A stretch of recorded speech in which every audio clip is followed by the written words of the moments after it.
आज इयत्ता 10वीचा निरोप समारंभ आयोजित केला गेलेला आहे। त्या निमित्ताने व्यासपीठावर उपस्थित मान्यवर शिक्षक वृंद आणि तुम्हा विद्यार्थ्यांना माझा नमस्कार।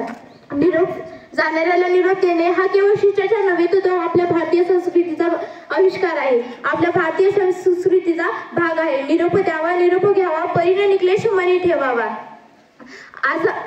आज आपण बघता निरोप समारंभाच्या वेळी पोहोचला आहोत।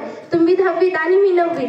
आपलं वर्ष 17 जूनला चालू झालं होतं। एवढं प्रतिदीर्घ वर्ष आज संपत आहे। या वर्षात तुम्ही आम्हाला नेहमी अभ्यास करताना अथवा परीक्षा देताना दिसत होतं। कोणत्याही गैरमार्गाचा वापर केल्याशिवाय मिळालेले यश हे निर्भीड यश असते। याचा तुम्हाला तुमच्या पुढील आयुष्यात नेहमीच उपयोग होत असतो। तुम्हाला मिळालेले यश आमच्यासाठी प्रेरणा आहे, ऊर्जा आहे। आजपर्यंत आपण एकत्र हसलो, खेळलो। आज वेगवेगळ्या वाटा निवडण्याची वेळ आलेली आहे।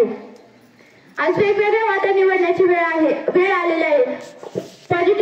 कोणताही ताण न घेता पॉझिटिव्ह थिंकिंगने विचार करा। यश फक्त तुमच्यापासून एकच पाऊल दूर आहे, ते योग्य पाऊल टाकत चला। अब्दुल कलाम म्हणतात, लो यम इज क्राईम। कमी ध्येय हा गुन्हा आहे, म्हणून म्हणेन ध्येय दूर आहे म्हणून रस्ता सोडू नका। स्वप्न मनात धरलेलं कधीच मोडू नका। पावली येथील कठीण प्रसंग, फक्त ध्येय पूर्ण होईपर्यंत हार मानू नका। शेवटी एवढंच म्हणावंसं वाटतं, लहरों से डर कर नौका पार नहीं होती, कोशिश करने वालों की कभी हार नहीं होती।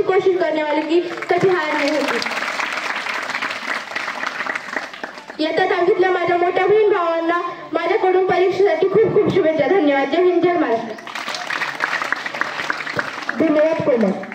यानंतर आजच्या कार्यक्रमाचे प्रमुख पाहुणे शरद भैया कत्रे हे आपले मनोगत व्यक्त करतील।